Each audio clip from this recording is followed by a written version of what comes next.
নমস্কার বন্ধুরা। আজকে ক্যাপসি রান্নাঘরে আপনাদেরকে একটা নতুন রেসিপি আমি দেখাচ্ছি। এই লকডাউনের বাজারে খুব অল্প ইনগ্রেডিয়েন্টসে আপনাদের জন্য বটবটি আলু দিয়ে একটা টেস্টি রেসিপি, টেস্টি বটবটি আলু। ওকে, কড়াইতে আমি সর্ষের তেল দিয়ে দিয়েছি। এবার যেটা করতে হবে, এটা গরম হোক, এর মধ্যে সর্ষে ফোড়ন দিতে হবে।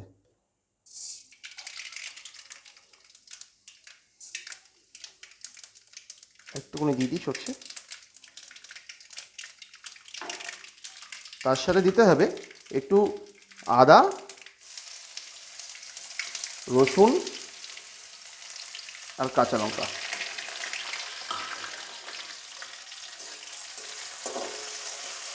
একদম ঝাঁঝ বেরিয়ে আসছে পুরো সর্ষের তেলে। এবার সাথে সাথেই আলুটা দিয়ে দেব।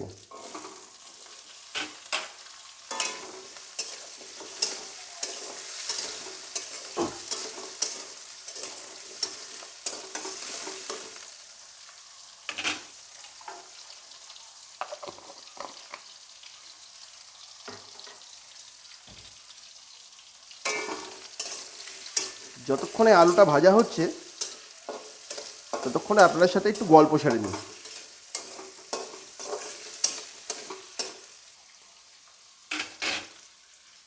যেটা হচ্ছে কি, আপনাদেরকে একটাই কথা বলার, লকডাউনটা প্লিজ একটু মানুন সবাই মিলে।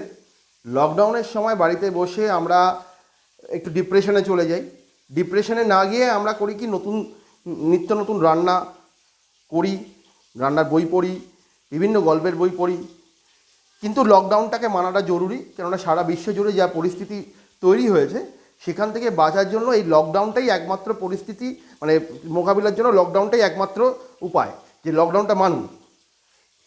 এবার রান্না প্রসঙ্গে আসি। এই যে বটবটিটা দিয়ে আমি রান্না করছি, এই বটবটিটা কিন্তু প্রচুর এনার্জি আছে বটবটির মধ্যে, প্রচুর এনার্জি। সাবকন্টিনেন্টে উষ্ণ আর্দ্র ওয়েদারে এই বটবটি কিন্তু প্রচুর ভালো হয়, এবং ইন্ডিয়ান কুইজিনের বহুল ব্যবহার লক্ষ্য করা যায়। সাউথ ইন্ডিয়ান কুইজিন বলুন, উড়িষ্যা কুইজিন বলুন, মানে ওড়িয়া কুইজিন, আমাদের এখানে বাঙালি কুইজিন।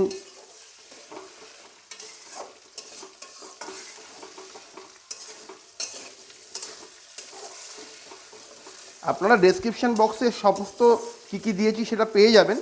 খালি ভিডিওটা পুরোটা দেখুন, স্কিপ করবেন না, প্রসেসটা আপনারা এমনিতেই বুঝে যাবেন।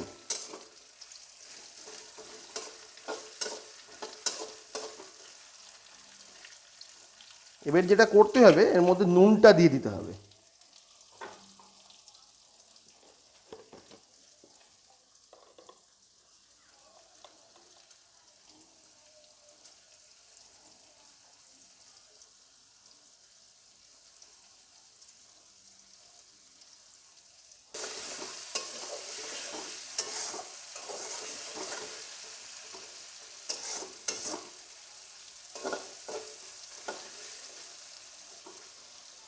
আলুটা ভাজা হোক, 2-3 মিনিট লাগবে আলু ভাজতে।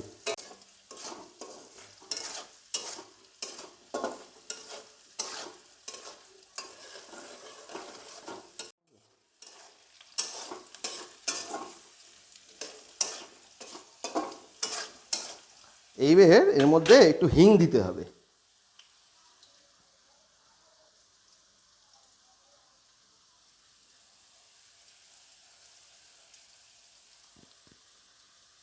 হিংটা দেওয়ার সাথে সাথেই যেটা করতে হবে কি, বটবটিটা দিয়ে দিতে হবে।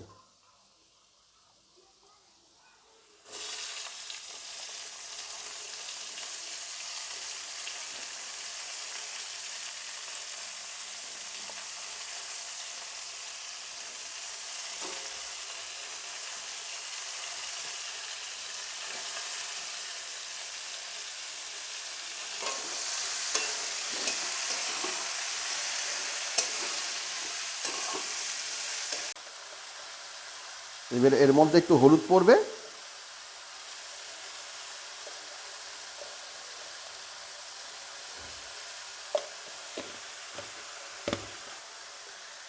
বেশি ধনে গুঁড়ো পড়বে।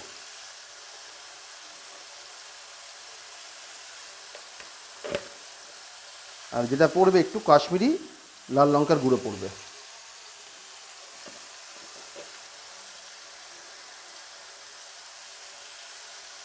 এটা কালারের জন্য, কালার হলে ভালোই লাগে।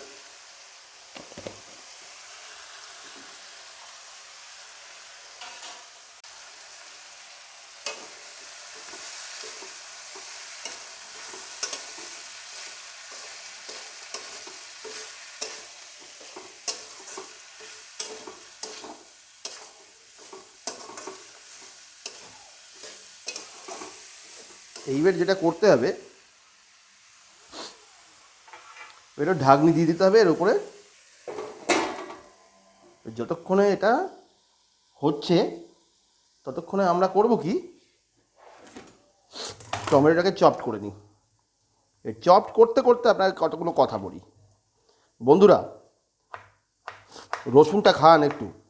বাঙালিরা রসুন খেতে চায় না, বিশেষ করে পশ্চিমবঙ্গের বাঙালিরা খুব একটা রসুন পছন্দ করেন না।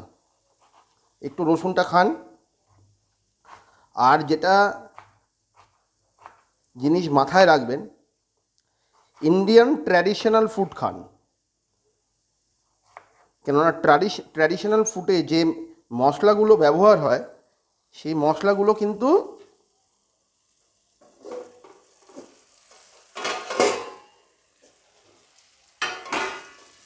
এক একটা মশলা কিন্তু ঔষধির সমান।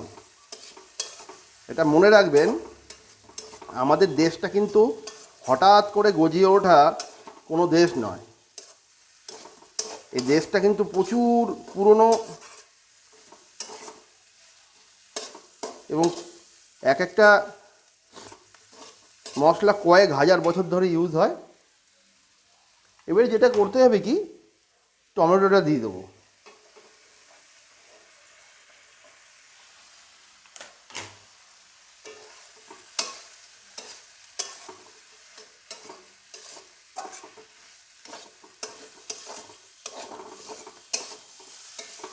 এর একটু সামান্য জল দিয়ে দেবো, সামান্য, একদম সামান্য, যাতে না পুড়ে যায়। হ্যাঁ, যেটা বলছিলাম, আমাদের দেশের এই মশলাগুলো কিন্তু প্রচুর দিন ধরে ইউজ হয় এবং এটা শরীরের জন্য খুব ভালো। এই মশলার একটা ছোট গল্প করছি, এটা হতে হতে গল্পটা করি। এটা হোক, আমি ঢাকনি দিয়ে তারপরে আপনাদের সাথে একটা ছোট্ট করে এই মশলারই গল্প করব, শুনতে ভালো লাগবে। হোক, হোক। সময়টা অনেক দিন আগেকার। সম্রাট শাহজাহান যখন, মানে ভারতের সম্রাট আর কি, তখন রাজধানী ছিল আগ্রা। তিনি ঠিক করলেন আগ্রা থেকে রাজধানী দিল্লিতে শিফট করবেন। তো দিল্লিতে শিফট করলেন, নাম লাগলেন শাহজাহানাবাদ। এইবার এটা হলো কি, যমুনার জল আজও যেমন পলিউটেড, বিষাক্ত, তখনও বিষাক্ত ছিল। ফলে হলো কি, যে রান্নাবান্না করে খেতে আরম্ভ করলেন এবং ডাইজেস্ট হচ্ছিল না, বিভিন্ন পেটের প্রবলেম দেখা যাচ্ছিল। তখন বৈদ্যদের উনি দ্বারস্থ হলেন, কবিরাজ বৈদ্যদের। তো কবিরাজরা একটা সলিউশন দিলেন, বললেন যে দেখুন, দিল্লির জল তো ভালো না, তো ভালো না যখন, তখন এটাকে যদি কাটাতে হয়, এই বিষটাকে যদি কাটাতে হয়, তাহলে রান্নার মধ্যে আপনি কিন্তু মশলাটা দিতে হবে আর ঘি আর সর্ষের তেলের ব্যবহার করতে হবে। ঘি, সর্ষের তেল আর মশলার ব্যবহারটা বেশি হতে আরম্ভ করলো এবং ওই বিষটা কেটে গেল। দেখবেন দিল্লির রান্নাতে একটু মশলা আর ঘি আর তেলের ব্যবহার হয়। এটার মানে এটা হলো যে আমাদের কুইজিনে যে মশলাগুলো ইউজ হয়, যে ধনে গুঁড়ো, হলুদ, জিরা গুঁড়ো, গোলমরিচ, গরম মশলা, প্রত্যেকটা একটা ঔষধির সমান। তো ভয় পাওয়ার কিছু নেই, এই মশলাগুলো ব্যবহার করুন এবং ইন্ডিয়ান ফুড খান। ইন্ডিয়ান ফুড খান। হলুদ, লঙ্কা, ধনে, তখন লঙ্কার ব্যবহার ছিল না, তখন গোলমরিচের ব্যবহার ছিল। গোলমরিচটা অবশ্যই খাবেন। আর ঘি আর সর্ষের তেলের ব্যবহারটা করুন। এই যে চারদিকে যে উৎপাত দেখছেন ভাইরাসের, এখান থেকে কোনো সলিউশন নেই, কোনো ওষুধ বেরোয়নি। আপনার শরীরটাকে ঠিক রাখতে হবে, শরীরটাকে চাঙ্গা রাখতে হবে, শরীরটাকে ফিট রাখতে হবে ভেতর দিক থেকে। কী করে ভেতর দিক থেকে ফিট রাখবেন? আপনি যদি ভালো খাবারটা খান তবেই তো ফিট রাখবেন। তো ভালো ফুড খান, আর রসুন খান, রসুনকে একদম অ্যাভয়েড করবেন না। আমার বাংলাদেশের যারা মানে বন্ধুরা আছে তারা কিন্তু রসুন খায়, কিন্তু এখানে যারা আছে তারা রসুন খেতে চায় না। কেন জানি না, কেউ হয়তো বারণ করে দিচ্ছে রসুন নিরামিষ নয়, হ্যাঁ নয় তা নয়, কিন্তু এটা এইসব মানে মানে রটনা। আয়ুর্বেদ রসুনকে খুব হাই র্যাঙ্ক করেছে, খুব হাই র্যাঙ্ক করেছে। রসুনটা খান, রসুন একদম অবশ্যই রেখে দেবেন, রসুন আদা, শরীরটা ভালো থাকবে। তো এটা হয়ে যাওয়ার পরে আপনার সাথে দেখা করছি। ধনেপাতা চপ করছি, রাফলি চপড। দেখি কতটা কি হয়েছে, আশা করি হয়ে গেছে।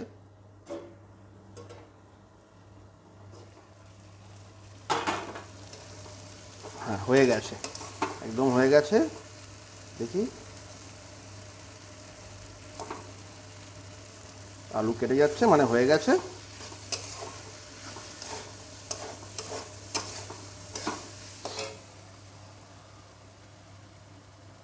এবার যেটা করতে হবে কি, এর মধ্যে একটু গোলমরিচ দিয়ে দেবো আমি। আপনারা দিতে পারেন, না হতে পারেন, একটু দিলে ভালো হয়। একটু হালকা করে গোলমরিচ দিয়ে দিলাম। আর করলাম কি, একটু ধনেপাতা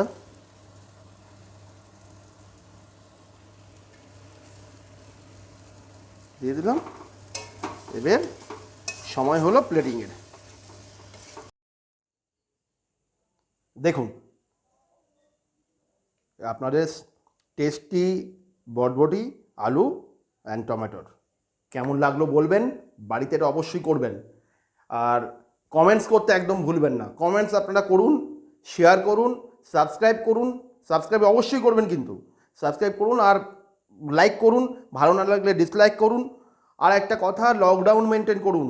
লকডাউন মেনটেনের সাথে সাথে আপনারা বাড়িতে থাকুন, বাড়িতে থেকে বিভিন্ন বইপত্র পড়ুন, রান্নাবান্না করুন, গল্পগুজব করুন, ভালো থাকুন। এই বলে আমি নেক্সট একটা রেসিপি নিয়ে আপনার কাছে আসছি। আজকের মতো নমস্কার।